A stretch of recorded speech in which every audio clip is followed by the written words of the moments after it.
SER Podcast.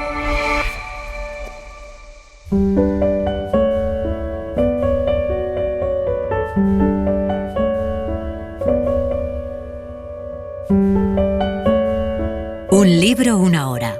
Dirigido por Antonio Martínez Asensio. Bienvenidos al podcast de Un libro, una hora. En este episodio os vamos a contar La de Bringas, de Benito Pérez Galdós. Benito Pérez Galdós nació en Las Palmas de Gran Canaria el 10 de mayo de 1843 y murió en Madrid el 4 de enero de 1920.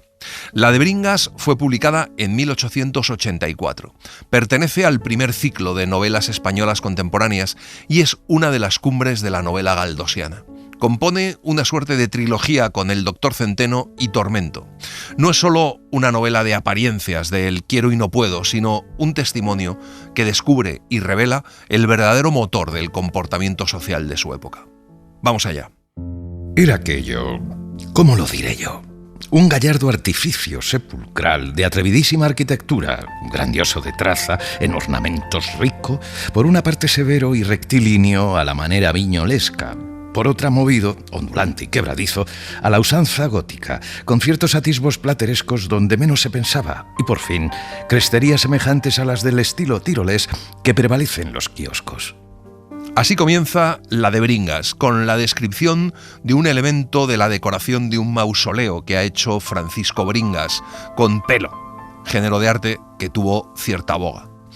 Es un delicado obsequio con el cual Bringas quiere pagar diferentes deudas de gratitud a su amigo don Manuel María José del Pez, uno de los jefes de Hacienda, donde ha colocado a Paquito, el hijo de Francisco Bringas y Rosalía, con 5.000 reales, lo que no es mal principio de carrera burocrática a los 16 años mal cumplidos. El trabajo de Bringas, con los pelos de diferentes tonos que le ha dado la señora de Pez, le lleva a Bringas casi 2 meses de trabajo. Tenía Bringas su taller en el enorme hueco de una ventana que daba al Campo del Moro, porque la familia vivía en palacio en una de las habitaciones del piso segundo que sirven de albergue a los empleados de la Casa Real. En febrero del 68, don Francisco ha sido nombrado oficial primero de la Intendencia del Real Patrimonio, con 30.000 reales de sueldo, casa, médico, botica, agua, leña y demás ventajas inherentes a la vecindad regia, puesto que realiza las aspiraciones de toda su vida. Amargan su contento las voces que dicen que habrá una revolución, que él piensa que el fin de la monarquía es una idea absurda. Viven los de Bringas en una hermosa y amplia vivienda, de pocos pero tan grandes aposentos. Por las ventanas que dan al Campo del Moro entran torrentes de luz y alegría. Han tenido la idea de poner a los aposentos nombres de famosas estancias del piso principal.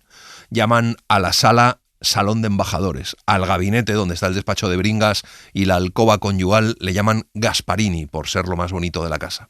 El otro gabinete es bautizado con el nombre de La Saleta. El comedor alcoba es el Salón de Columnas. La alcoba guardarropa recibe el nombre de Camón, que es una estancia de palacio que sirve de sala de guardias, y a la pieza interior donde se plancha se la llama La Furriela. Para ir a su oficina, don Francisco no tiene ni que salir a la calle. En la vecindad había familias a quienes Rosalía, con todo su orgullete, no tenía más remedio que conceptuar superiores.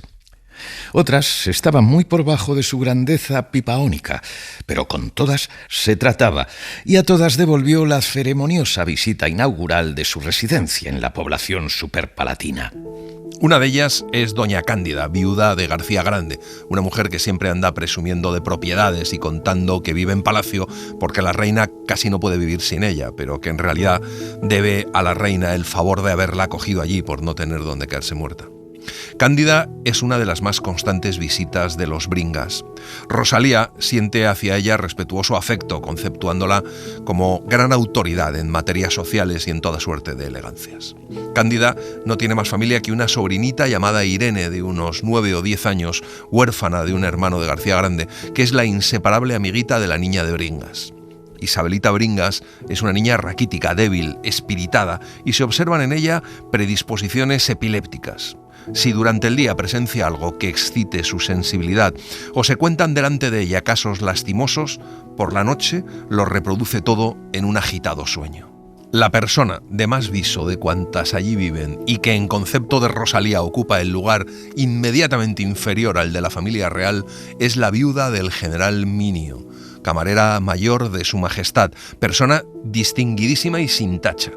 En la ciudad la llaman todos por el cariñoso y popular nombre de Doña Tula, pero Rosalía jamás le apea el título y la llama condesa. La hermana se llama Milagros y es la marquesa de Tellería. La belleza de Milagros no ha llegado aún al ocaso, pero se aleja ya bastante del meridiano de la vida. La defienden del tiempo su ingenio, su elegancia, su refinado gusto en artes de vestimenta y la simpatía que sabe inspirar a cuantos no la tratan de cerca. Todas estas cualidades subyugaban por igual el espíritu de Rosalía Bringas, pero la que descollaba entre ellas como la más tiránica era el exquisito gusto en materia de trapos y modas. Este don de su amiga era para la de Bringas como un sol resplandeciente al cual no se podía mirar cara a cara sin deslumbrarse. Nadie en el mundo, ni siquiera Bringas, su marido, tiene sobre Rosalía ascendiente tan grande como Milagros. La de Bringas, autoritaria y algo descortés con los iguales e inferiores, se vuelve tímida en presencia de su ídolo, Milagros, que también es su maestra. Los regalitos de Agustín Caballero y la cesión de todo lo que había comprado para su boda despertaron en Rosalía la pasión del vestir. Y después de haber estrenado tantos y tan hermosos trajes, es imposible para ella volver a los trapitos antiguos y a no variar nunca de moda. Y como Bringas reprueba que su mujer varíe de vestidos y gaste en galas y adornos, ella simula despreciar las novedades, pero está siempre haciendo reformas, combinando trapos e interpretando más o menos libremente lo que traen los figurines. Aquel bendito Agustín había sido generosamente y sin pensarlo el corruptor de su prima. Había sido la serpiente de buena fe que le metió en la cabeza las más peligrosas vanidades que pueden ahuecar el cerebro de una mujer. Cuando Milagros va a pasar un rato con Rosalía, si Bringas está en la oficina, charlan a sus anchas, desahogando cada cual a su modo la pasión que a entrambas domina. Pero si el santo varón está en su hueco de ventana zambullido en el microcosmos de la obra de pelo, las dos damas se encierran en el camón y allí se despachan a su gusto sin testigos. Para Rosalía son ratos muy felices los que pasa con la marquesa, discutiendo la forma y manera de arreglar sus vestidos. Pero el gozo mayor es acompañar a su amiga a las tiendas, aunque pasa desconsuelos por no poder comprar las muchísimas cosas buenas que ve. Milagros se hace mostrar todo lo de la tienda, revuelve, compara, pasa del brusco antojo al frío desdén, regatea y termina adquiriendo diferentes cosas cuyo importe cargan en su cuenta. Rosalía, si algo compra, después de pensarlo mucho y dar 1000 vueltas al dinero, paga siempre a tocateja. Sus compras no son generalmente más que de retales, pedacitos o alguna tela anticuada para hacer combinaciones con lo bueno que ella tiene en su casa. Pero un día vio en casa de sobrino hermanos una manteleta. ¡Qué pieza! ¡Qué manzana de Eva! A Rosalía se le iban los ojos tras la soberbia prenda, cuando el amable dependiente del comercio enseñaba un surtido de ellas, amontonándolas sobre el mostrador como si fueran sacos vacíos. Rosalía pregunta con timidez el precio. La enormidad del coste la aterra tanto como la seduce lo espléndido de la pieza.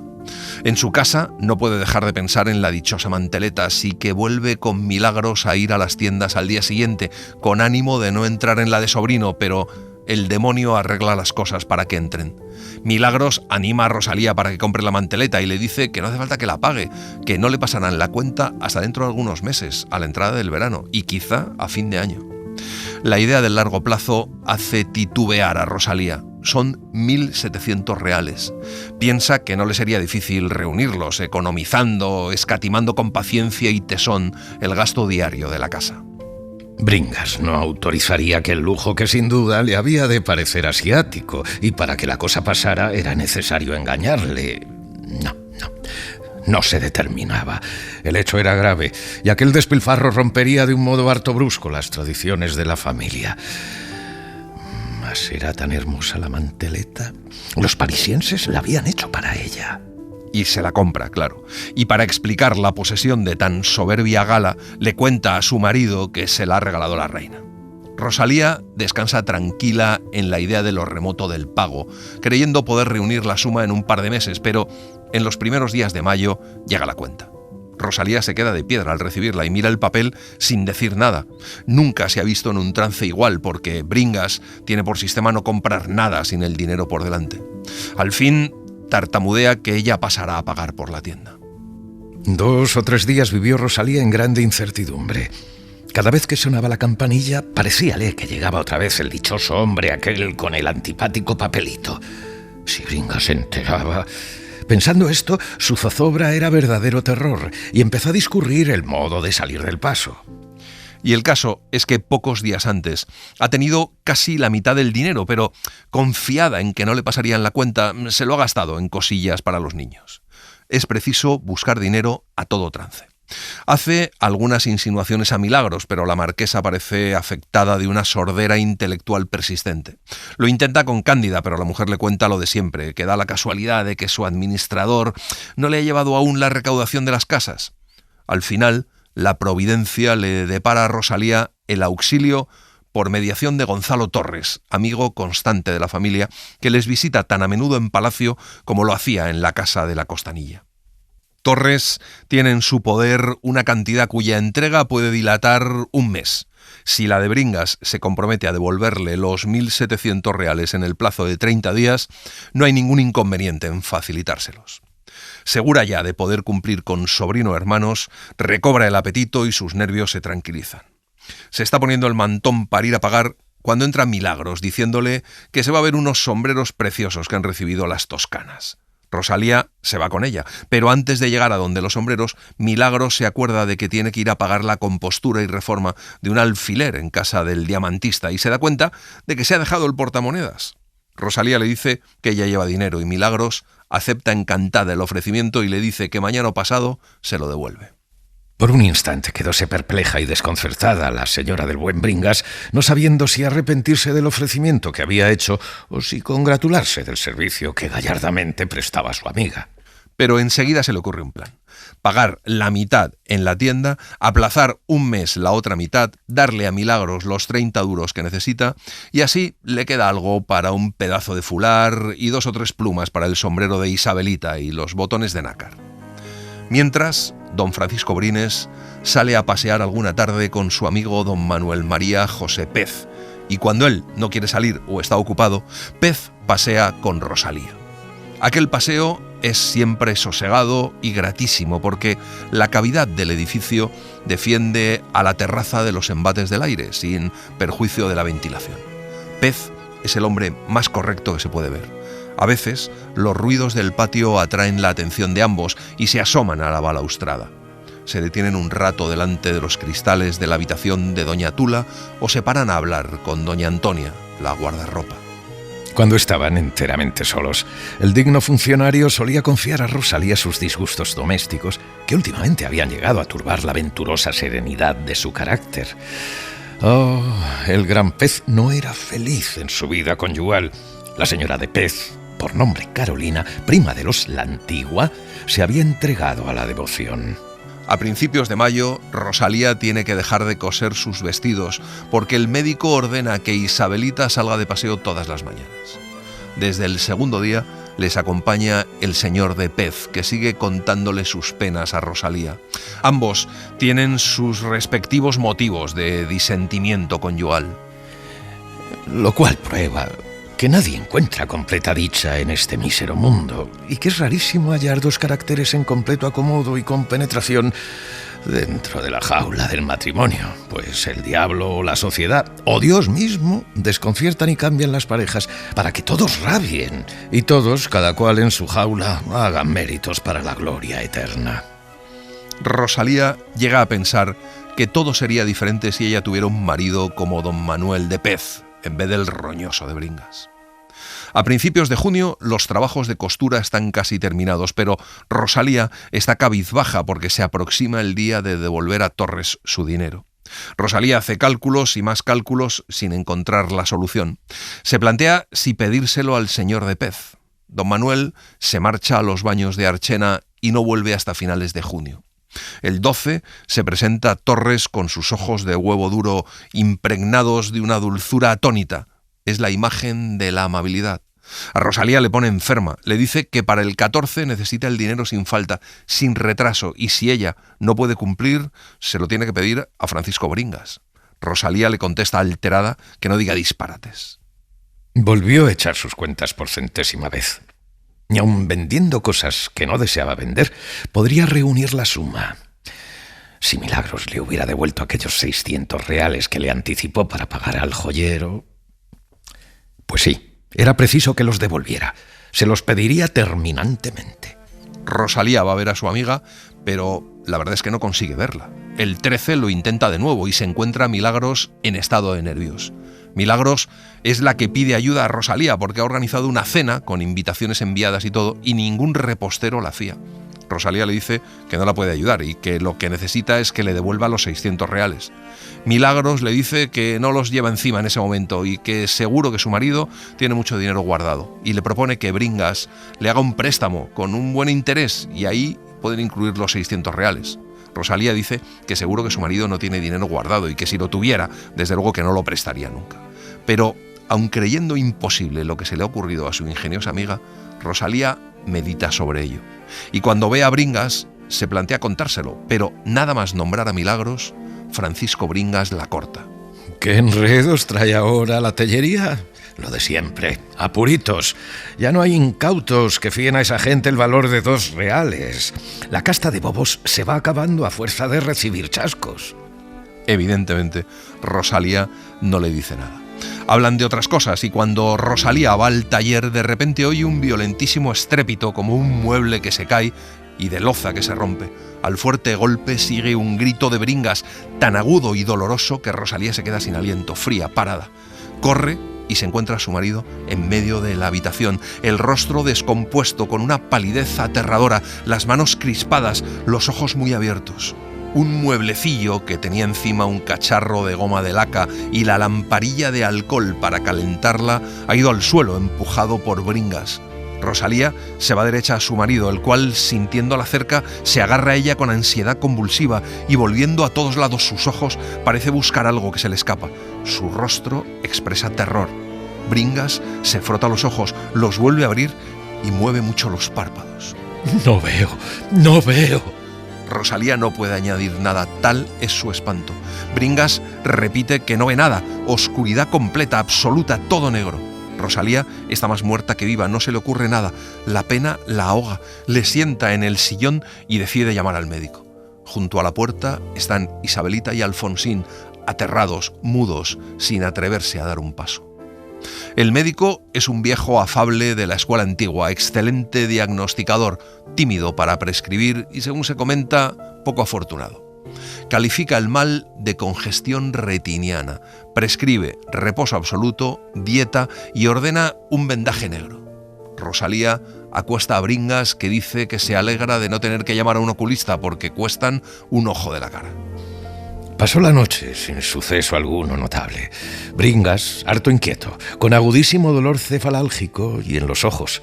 Rosalía en vela, compartiendo su cuidado y vigilancia entre el marido ciego y la niña epiléptica, que fue acometida de pesadillas más alarmantes que las de ordinario, pues las escenas de aquella tarde la excitaron vivísimamente. Al alba, Rosalía, vencida del sueño, se adormece en un sillón frente al lecho conyugal. Piensa en el dinero, en Torres. Y entonces se le ocurre una idea salvadora, una solución fácil, eficacísima, derivada de la misma situación aflictiva en que la familia se encuentra. Rosalía ha pensado varias veces en empeñar los candelabros de plata, pero claro, no podía hacerlo porque Bringas los echaría de menos inmediatamente. Ahora es el momento. Antes de las 12 está todo hecho. Ya tiene bastante para cumplir con Torres y con Sobrino, conservando encima un restillo para atenciones de poco más o menos. El laberíntico universo de los altos del Palacio Real, donde conviven la aristocracia, la clase media y el pueblo, y un abigarrado mundo de burgueses, burócratas y sirvientes, son retratados por Benito Pérez Galdós de forma magistral. Rosalía Pipaón, deslumbrada por el lujo, la ropa y los adornos, domina este amplio fresco de la época isabelina. Propio de las mujeres de las novelas de Galdós es que su relación con los demás personajes esté mediatizada por el dinero. La desintegración moral de la protagonista, quinta esencia de lo cursi, marcha en paralelo con el deterioro de la situación política, que culmina en septiembre de 1868 con el advenimiento de la Gloriosa. Bringas está muy animado unos días después porque cuando se alza un poco la venda, contraviniendo las órdenes del médico, percibe la luz, aunque con impresión turbada y dolorosa. Bringas tiene el convencimiento de que el órgano no está perdido y de que más tarde o más temprano recobrará el uso de su función. El médico le permite levantarse de la cama, pero con orden terminante de no moverse de un sillón y estarse quieto y sin ocuparse de cosa alguna, y siempre vendado. Lo instalan en Gasparini, en un cómodo sillón con almohadas. No se permite que nadie entre a darle conversación. Respecto a su apartamiento de los asuntos domésticos, poco pudo lograr Rosalía, pues aunque él se preciaba de dejar al cuidado de ella todas las cosas, no podía contener su anhelo de autoridad, de aquella autoridad tan bien ejercida durante largos años. Y a cada momento se acordaba del buen uso que había hecho de sus funciones. Se altera cuando huele un estofado de vaca y pregunta a Rosalía una noche si lo que huele es merluza frita. Y está agobiado porque el médico ha dicho que sería bueno ir a tomar baños. Ni en ese estado abandona la contabilidad de su casa. Eso sí, da a su mujer las llaves de la gaveta donde tiene el dinero, aunque adquiere un tacto que le permite conocer las monedas solo con sopesarlas y sobarlas un poco. Con la arqueta sobre las rodillas va sacando y contando hasta poner las cantidades necesarias en las manos de su mujer. Después de sacar el dinero del gasto cotidiano, Bringas se queda un rato con la arqueta sobre las rodillas y entonces Rosalía ve que levantando un falso fondo que tiene el mueblecito, saca una vieja y sobada cartera entre cuyos dobleces aparecen algunos billetes de banco. Con exquisito tacto los repasa, los desdobla, los vuelve a doblar cuidadosamente, reconociendo cada uno de ellos por el tacto y por el orden en que están colocados. Luego pone todo en su sitio y echa la llave, depositándola en el bolsillo izquierdo de su chaleco. Entretanto, los cariños de Milagros eran tan extremados que Rosalía no sabía cómo agradecerlos. A menudo hablaban de trajes y modas, aunque la de Bringas no tenía gusto para nada mientras su esposo estuviese enfermo. El 26 de junio, Milagros le cuenta a su amiga Rosalía que está muy triste y muy preocupada porque aunque terminó organizando lo de la cena, nadie sabe cómo, ahora tiene que reunir para fin de mes una cantidad no pequeña y si no la tiene, se verá en el mayor y más grave compromiso de su vida, incluso ante el riesgo de ser llevada a los tribunales de justicia. Rosalía le pregunta por qué no escribe a su administrador de Almendralejo para que le anticipe la renta del trimestre, a lo que Milagros contesta entre suspiros que no puede contar con la renta hasta el 15 de julio. Eso sí, la renta es segura y a la persona que le deje el dinero le pagará puntualmente en dicha fecha. Milagros termina echándole los brazos al cuello a su amiga y le pide que la salve, tras lo cual le da una especie de ataque de nervios. Rosalía niega con la cabeza y dice que su marido no tiene un cuarto y si lo tuviera no lo daría. Milagros le propone que lo haga ella, sin contar con Bringas, y le argumenta que el 15 de julio seguro que Bringas aún no ha recuperado la vista. Afirmación que duele bastante a Rosalía. Como apretaba bastante el calor, principalmente por la tarde a causa de estar la casa al poniente, la familia buscaba desahogo en la terraza. Una tarde, con permiso del médico, salió el mismo don Francisco apoyado en el brazo de Pez y dio un par de vueltas. Mas no le sentó bien y se dejaron los paseos hasta que el enfermo se hallase en mejores condiciones. Aún así, el médico les da buenas noticias y les dice que la semana siguiente le quitarán la venda y que para la otra semana podrá salir a la calle con espejuelos oscuros. Eso sí, Bringas tuerce el gesto cuando el médico agrega a eso la indicación definitiva de ir a tomar las aguas de Cestona. Pero a pesar de que lastima su espíritu aquella perspectiva de viaje con las molestias consiguientes, el mucho gastar, el pedir billetes gratuitos y demás chinchorrerías, don Francisco está muy contento. Rosalía está también muy alegre, pero se acuerda de los candelabros empeñados y del forzoso compromiso de redimirlos antes que Bringas recobre la vista. Por aquellos días tuvieron una visita que a entrambos esposos causó extrañeza y un sentimiento algo distante de la satisfacción. Una persona, de cuyo nombre no querían acordarse, Refugio Sánchez Emperador, presentóse en la casa cuando menos la esperaban. Refugio va a decirles que su hermana Amparo le ha escrito desde Burdeos, muy dolorida por la enfermedad de don Francisco, y que don Agustín Caballero también está con mucho cuidado y deseando saber noticias. El vestido que lleva Refugio es elegantísimo, de novedad, admirablemente cortado, hecho y adornado. Y les cuenta que su hermana quiere que Refugio monte un establecimiento de modas y para empezar le ha mandado un cajón grandísimo de ropa y complementos, auténticas preciosidades. Diciéndolo, saca del bolsillo una tarjeta para dársela a Rosalía, quien, con mal desarrugado ceño, la toma.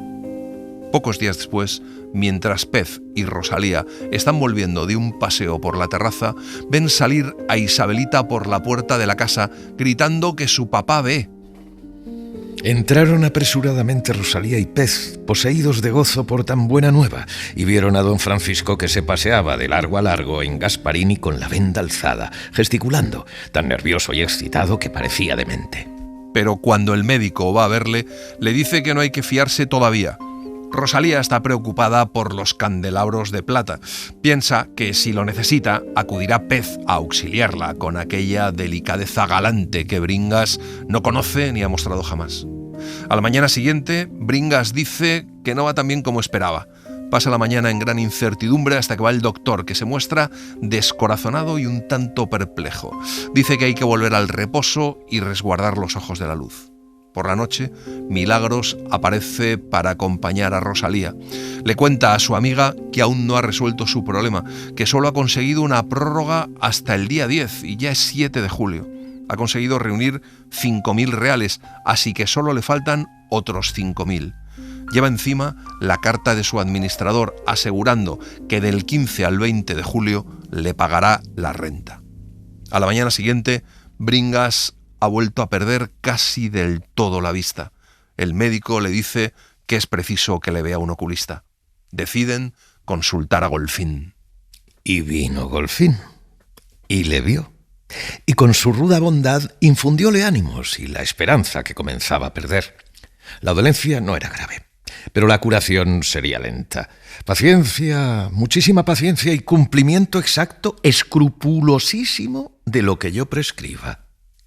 Hay un poco de conjuntivitis que es preciso combatir con prontitud y energía. Pobre desgraciado Bringas. Por de pronto cama, dieta, quietud, atropina. Pez es de los amigos más constantes en aquella tribulación. Una tarde Rosalía le dice que va a entrar en una época de dificultades de la que no sabe cómo van a salir, a lo que don Manuel contesta con un arranque quijotesco, ofreciéndose a ayudarla en todas aquellas dificultades de cualquier clase que sean. Ese noble pensamiento penetra en el espíritu de la dama como un rayo de luz celestial, y viendo a su esposo tan decaído y maltrecho, se reverdece en ella el cariño de otros tiempos, y está cariñosa y tierna con su marido. Bringas se hace llevar a la cama la caja del dinero para sacar por sí mismo, como de costumbre, el del gasto diario, pero bien pronto aquella ternura de Rosalía le inspira confianzas que nunca ha tenido antes. No es preciso, hijita, que traigas el cajoncillo. Toma la llave y saca lo que te parezca prudente. La señora así lo hacía. En lo que no se descuidaba después Bringas era en pedir las llaves y guardarlas debajo de su almohada, porque todos los entusiasmos y aún la flaqueza senil o infantil tienen su límite. De este modo pudo Rosalía explorar libremente el tesoro secreto. Rosalía revuelve, cuenta y recuenta todo lo que hay en el doble fondo y se sorprende del caudal. Bringas tiene mucho más de lo que ella sospechaba. Es un capitalista. Allí hay 5 billetes de 4.000 reales que componen 1.000 duros y después un pico en billetes pequeños que suman 3.700. Los 5 billetes grandes forman el más elegante cuadernillo que la dama ha visto en su vida. Al examinar aquello, renacen los rencorcillos. Tiene tanto dinero y la priva de ponerse un vestido nuevo. ¡Qué hombre más ñoño! Si va a ser ella la verdadera señora de la casa, tiene que cambiar de temperamento, mostrarse más exigente y dar a las economías de la familia un empleo más adecuado a su dignidad. Piensa que guardar dinero en aquel modo sin obtener de él ningún producto es una tontería. Podría emplearlo por lo menos en cualquiera de las sociedades que reparten dividendos. El descubrimiento del tesoro saca las ideas de Rosalía de aquel círculo de modestia y abnegación en que las había encerrado la enfermedad de su marido. Y ella empezó a considerar que si el tesoro no le pertenecía por entero, la mayor parte de él debía estar en sus manos. En esta situación de espíritu la cogió una mañana Milagros con tan buena suerte que parecía que la providencia lo había preparado todo para satisfacción de la dichosísima marquesa. Rosalía le pregunta a Milagros que si le presta el dinero le firmará un pagaré comprometiéndose a devolvérselo dentro de un mes, y si le dará un interés del 2% al mes, y si además añadirá al pagaré los 600 reales aquellos. Y Milagros a todo dice que sí, con expresiones sinceras y ardorosas. Pero le dice que necesita un poquito más de 5.000 reales, y en lo relativo a interés lo mismo le da 2 que 4 que 6.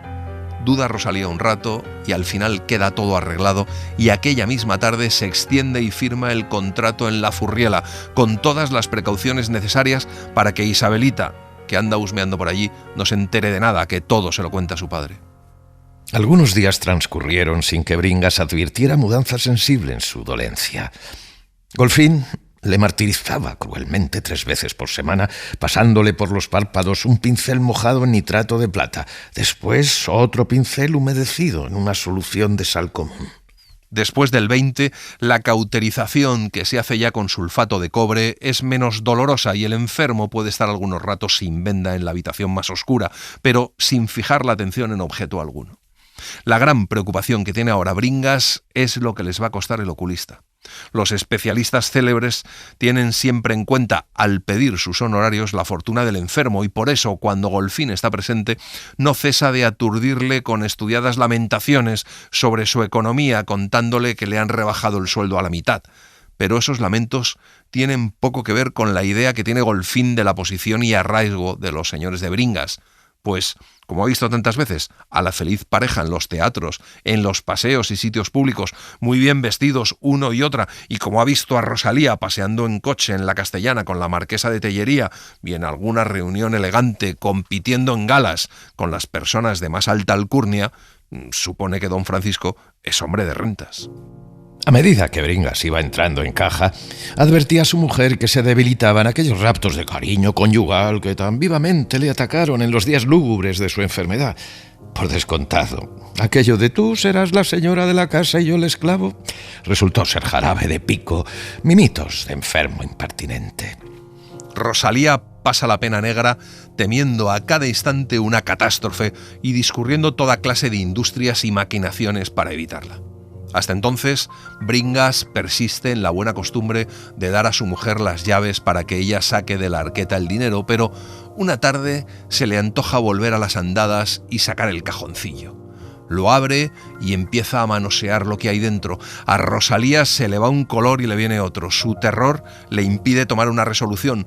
Bringas cuenta las monedas de oro una por una. Toca las 2 onzas, el reloj viejo que era de su padre, una cadena y un medallón antiquísimo. No hay peligro mientras no levante el doble fondo.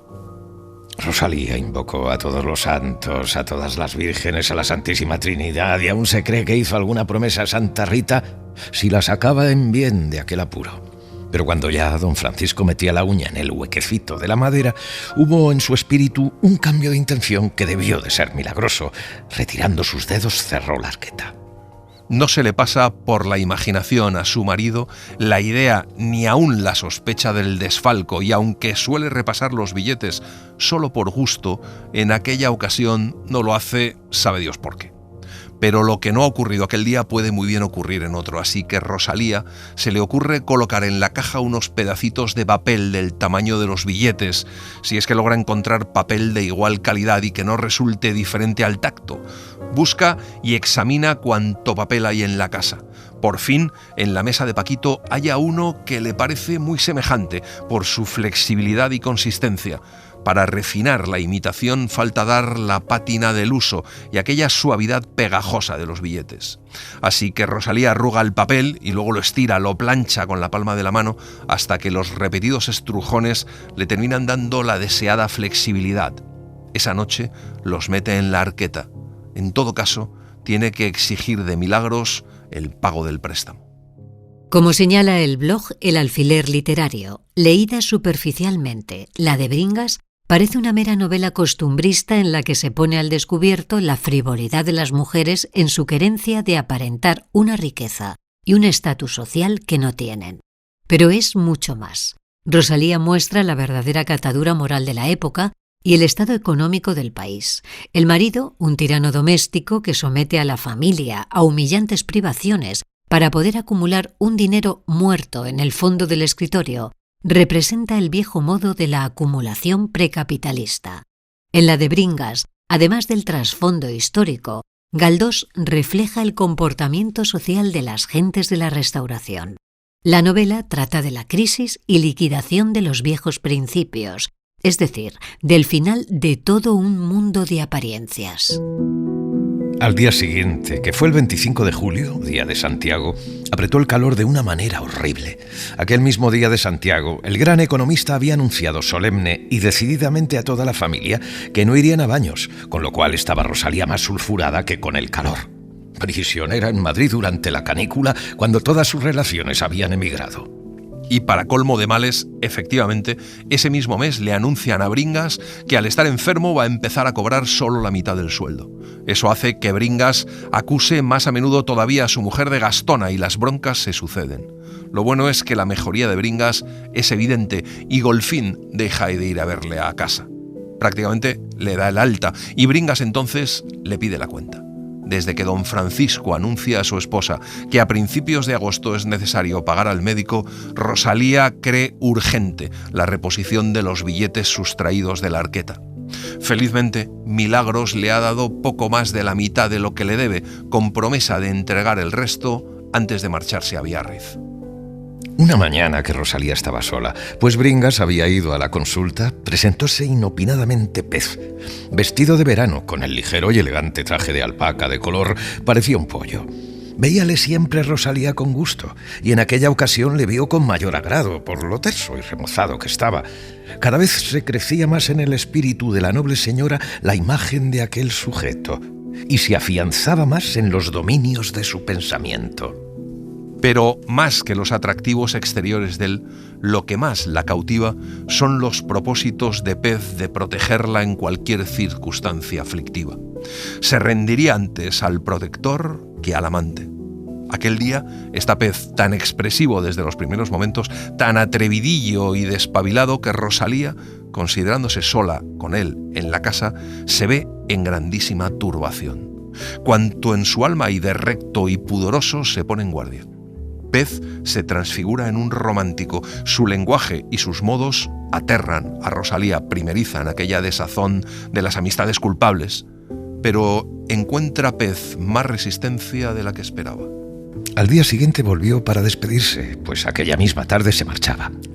Un ratito pudo hablar a solas con Rosalía, y se mostró tan llagado del corazón y tan herido de punta de despecho amoroso que la honesta señora no pudo menos de compadecerle, sintiendo al propio tiempo dos clases de vanidad, la del triunfo de su virtud y la no menos grande de ser objeto de pasión tan formidable. Milagros no se va hasta el 29 de julio, pero antes de irse le dice a su amiga que no va a poder devolverle lo que le debe, que su apoderado pondrá en sus manos esa cantidad el 5 o el 6 de agosto. A Rosalía le sabe muy mal, pero la promesa parece solemne y no falta mucho para el 5. Triste y desconsolada se queda Rosalía, no solo por la ausencia de la amiga más querida, sino por su propio confinamiento, por aquel no salir pasando el sonrojo de permanecer en Madrid cuando veranean hasta los porteros y patronas de huéspedes. Pero lo que más turba su espíritu en aquellos primeros días de soledad y calor es la necesidad de volver a poner el dinero en la arqueta. Al instante se acuerda de Torres. Cuando puede, le hace una indicación discreta. En principio, Torres le dice que no, y luego trata de proponerle una solución. Le propone pedírselo a un tal Torquemada, que no da su dinero sin garantía, pero que siendo amigo de Torres, no exigirá la firma del marido en el contrato. No podía hacer el empréstito más que por un mes, con fecha improrrogable, y dando 4.000 reales se haría el pagaré de 4.500. De los 4.000 se deducirían 200 reales de corretaje. Los cielos abiertos vio Rosalía cuando Torres le dio estas noticias y todo parecióle poco, rédito y corretaje para el gran favor que se le hacía. Todo quedará arreglado el 2 de agosto. El tiempo apremia porque Golfín está a punto de mandar la cuenta. A las 10:30 del otro día, mientras don Francisco y toda la familia menuda está de paseo en la Cuesta de la Vega, queda realizada la operación con Torres y Torquemada. El prestamista es un hombre de mediana edad, canoso, la barba afeitada de 4 días, moreno y con un cierto aire clerical. Siempre pregunta por la familia al hacer su saludo y habla separando las palabras y poniendo entre los párrafos asmáticas pausas. Torquemada es tajante con el plazo, 1 mes sin posibilidad de prórroga. Rosalía toma el dinero y firma, y los dos amigos se despiden. Rosalía no piensa más que en el modo de introducir en la arqueta los dineros. Por la noche hace la delicada operación con toda felicidad. Pocas veces se había sentido mi amigo Bringas tan nervioso como en los ratos que precedieron a la llegada de la cuenta de Golfín. A eso de las 10 del día 3, mandó a Paquito con un recado verbal, suplicando al doctor le remitiese sin tardanza la nota de los honorarios de su asistencia médica, y serían las 11:30 cuando el joven regresó a la casa trayendo una carta. Pero para tranquilidad de Bringas son 8.000 reales. Es mucho dinero en comparación de 4 y poca cosa contra 16. Eso sí, le dice a Rosalía que si no fuera por sus elegancias, el escopetazo no habría pasado de 4.000. El día de San Lorenzo, los de Bringas reciben una invitación que les sorprende. Es nada menos que de Agustín Caballero, el primo de Rosalía, que les invita a una casa que han alquilado en la playa de Arcasón. Dice que Amparo y él se alegrarían mucho de recibirles. Por un lado, es una tentación tremenda, pero por otro, Rosalía ve como una humillación compartir casa con esa pareja que no están casados y después de todo lo que pasó y que se contó en Tormento. Así que al final dicen que no. Con terror vio la ingeniosa señora que pasaban uno tras otro los días de la segunda quincena de agosto, porque según todas las señales, tras ellos debían venir los primeros de septiembre. Torres, a quien hizo una indicación de prórroga, se puso pálido y dijo que Torquemada no podía esperar por esto y lo otro y lo de más allá. Rosalía piensa que si quisiera podría tener miles de duros. Hace 8 años el marqués de Fúcar le había hecho la corte, pero ella reaccionó como un puercoespín. Otros muchos lo han hecho y todos ricos. Siempre le habían dicho que estaban dispuestos a hacer cualquier disparate, pero ella siempre permaneció inflexible a su honradez. Y ahora tal vez se arrepiente. Lo primero que tiene que hacer es detener el golpe del prestamista. Decide presentarse en casa de Torquemada para pedirle más tiempo. Torquemada oye la proposición con fría serenidad y luego le dice que no. Rosalía le pide solo 10 días, pero Torquemada le contesta que se verá obligado a presentar el pagaré al señor Bringas. A pesar de todo, al día siguiente, Rosalía lo intenta de nuevo, esta vez utilizando las lágrimas. Y Torquemada se ablanda al fin y le da hasta el 9. Rosalía está contenta porque antes del 9 tiene que volver Pez a Madrid. Llegó el grande hombre. Rosalía no se equivocaba al suponer que la primera visita de él, después de quitarse el polvo del camino, sería para sus amigos de palacio. Y desde que Bringas se fue a la oficina, emperejilóse para recibir al que, mientras estuvo ausente, había llenado su pensamiento en las horas de mayor tristeza. Pez parece, después del verano, que se ha quitado 10 años de encima, pero su amabilidad y su distinción no han cambiado para nada. Eso sí, Rosalía se da cuenta desde el principio de la visita que Pez se muestra reservadísimo y no tiene para ella sino las consideraciones discretas y comedidas que se deben a una señora. Cuando se quedan solos, Pez, un poco más tierno, le dice a Rosalía que la nota triste, y Rosalía le contesta que estaba deseando que volviera, que tiene que hablarle. Pero cuando Rosalía le dice que necesita dinero, Pez se excusa diciendo que ese verano se ha gastado muchísimo dinero y que se ha quedado sin Blanca y que tiene que ver si puede. Rosalía entonces se insinúa. Todo es muy sutil, pero termina entregándose a Pez. Al día siguiente, Rosalía recibe un sobre de Pez, pero cuando ella lo abre, ve que dentro no hay dinero, sino solo una carta y con excusas. Rosalía no puede ni acabar de leerla. está perdida si a las 3 de la tarde no entra en casa del inquisidor dinero en mano.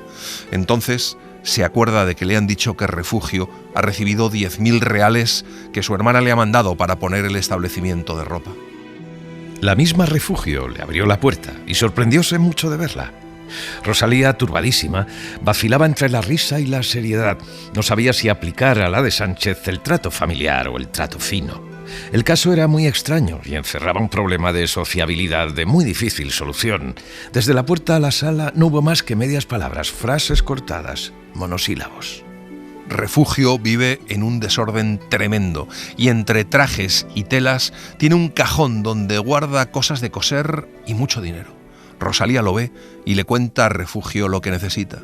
Y Refugio empieza a jugar con ella, a decirle que sí que se lo deja y luego que no puede, a humillarla mientras disfruta con el desasosiego de la de Bringas.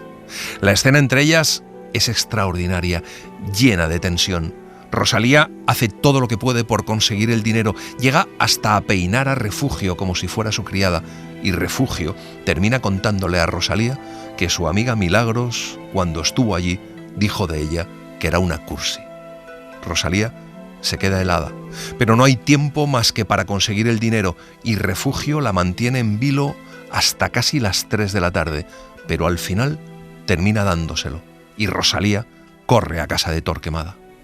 Subió anhelante porque ya habían dado las 3, pero tuvo la suerte de encontrar al inquisidor, ya impaciente y dispuesto para ir a palacio. La recibió sonriendo y preguntóle por la salud de la familia. El gusto de conjurar aquel gran peligro y de librarse de acreedor tan antipático no le permitía fijarse en exterioridades más o menos cargantes. Abreviando la sesión lo más posible, se despidió. Las humillaciones de aquel día la tenían tan nerviosa. Rosalía vuelve a palacio tranquila, pero sin poderse sacar de la cabeza que Milagros la haya llamado cursi. 10 días después, una mañana, cuando Bringas baja a la oficina tan tranquilo como de costumbre, uno de sus compañeros le cuenta que se ha sublevado la Marina. Francisco Bringas está largo rato aturdido, como el que recibe un canto en la cabeza. Sube a su casa más muerto que vivo. Su naturaleza se trastorna, anda con dificultad, pronuncia torpemente algunas palabras y sus ojos vuelven a sus antiguas mañas, alterando y coloreando de un modo extraño los objetos. Rosalía y Paquito también están muy alicaídos. Pez continúa yendo a la casa, pero Rosalía le ha tomado tal aversión que apenas le dirige la palabra. Era el acabamiento del mundo. Don Francisco oyó gimiendo que también se pronunciaban Béjar, Santoña, Santander y otras plazas. El señor de Pez, con una crueldad sin ejemplo, dijo a su amigo que no pensara en que tal derrumbamiento se podía componer, pues la reina estaba perdida y no tenía más remedio que meterse en Francia. A Bringas casi le da un ataque apoplético el día 29, cuando se sabe que Madrid se pronuncia también. Paquito ve en la Puerta del Sol a un general arengando a la muchedumbre y a otro quitándose las hombreras del uniforme. Después de esto, la gente corre por las calles con más señales de júbilo que de pánico. Grupos diversos recorren las calles dando vivas a la revolución, a la marina, al ejército y diciendo que Isabel II ya no es reina. Bringas dice que las turbas no tardarán en invadir el palacio para saquearlo. Pero no pasa nada. Se establece en palacio una guardia de paisano y ponen un cartel que dice Palacio de la Nación, custodiado por el pueblo. Cuando las cosas marchan con regularidad y se asegura en Madrid el orden, apenas turbado, y la Junta se apodera de palacio, los habitantes del barrio palatino se tranquilizan por completo respecto a su seguridad personal.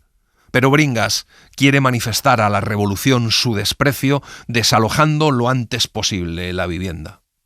Tuve ocasión de conocer y apreciar los sentimientos de cada uno de los habitantes de la ciudad, en este particular, porque mi suerte o mi desgracia quiso que fuese yo el designado por la Junta para custodiar el coloso y administrar todo lo que había pertenecido a la corona. Rosalía va a ver al administrador para suplicarle que les permita estar un mes en palacio mientras buscan casa, a lo que él accede de muy buen grado. Rosalía le dice que ella no mira a la revolución con ojos tan implacables como su marido, que confía en la vuelta de la reina porque los españoles no se pueden pasar sin ella, que vendrán tiempos distintos, otra manera de ser, otras costumbres. La de Bringas se deja ilusionar por lo desconocido. Quise tener con Bringas la consideración de subir a notificarle personalmente que podía permanecer en la vivienda todo el tiempo que quisiera. Pero él, dándome las gracias, aseguró que no quería deber favores a la titulada nación y que no veía las santas horas de salir de allí. Pez está presente y a Bringas le saca de quicio que no esté tan indignado como debería esperarse de sus antecedentes. Pero Pez, con reposado lenguaje y juicioso sentido, se defiende enalteciendo la teoría de los hechos consumados, que son la clave de la política y de la historia. Además, el gran Pez cree que la unión liberal en la revolución es una garantía de que ésta no irá por caminos peligrosos. Él espera tranquilo y cesante, pero es que casi todos los individuos que componen la Junta son amigos suyos. En el gobierno provisional tampoco le faltan amistades y parentescos. Mis reiteradas instancias no hicieron desistir a Bringas de su propósito de desalojar la casa. Su señora, que entró en mi despacho, díjome que habían tomado una casa muy modesta, pero que tomarían otra mejor, pues ella no podía vivir en un tugurio estrecho y más alto que la Torre de Santa Cruz. Bringas queda por primera vez cesante y su hijo Paquito también. Pero, de un modo o de otro, la familia tiene que hacer esfuerzos para no desmerecer de su dignidad tradicional y mostrarse siempre en el mismo pie decoroso. Rosalía Bringas se lo deja muy claro al administrador. En estas críticas circunstancias, me dijo después de una larga conferencia en que me agració con miradas un tanto flamígeras, la suerte de la familia depende de mí. Yo la sacaré adelante. ¿Cómo se las compondría para este fin? Es cosa que no cae dentro de este relato. Lo que sí puede asegurarse, por referencias bien comprobadas, es que en lo sucesivo supo la de Bringas triunfar fácilmente y con cierto donaire de las situaciones penosas que le creaban sus irregularidades. Para saldar sus cuentas con Refugio y quitársela de encima, no tuvo que afanarse tanto como en ocasiones parecidas. El día que salen, la ciudad parece una plaza amenazada de bombardeo.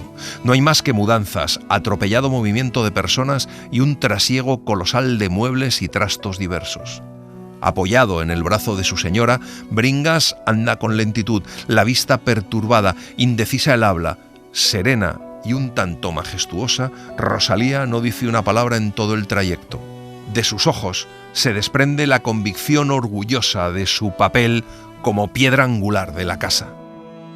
En términos precisos, oí esto mismo de sus propios labios más adelante, en recatada entrevista.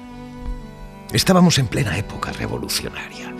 Quiso repetir las pruebas de su ruinosa amistad, mas yo me apresuré a ponerles punto, pues si parecía natural que ella fuese el sostén de la cesante familia, no me creía yo en el caso de serlo, contra todos los fueros de la moral y de la economía doméstica.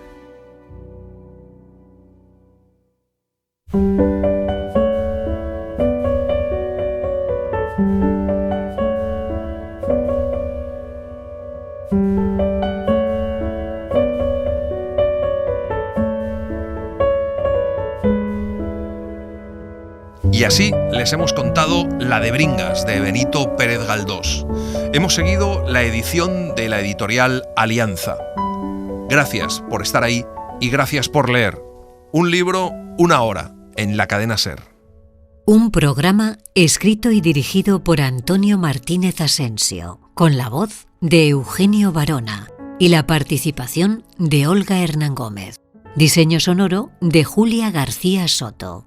Edición y montaje de sonido de Pablo Arévalo. Y en las redes, Laura Martínez Pérez. Para no perderte ningún episodio, síguenos en la aplicación o la web de la SER, Podium Podcast o tu plataforma de audio favorita.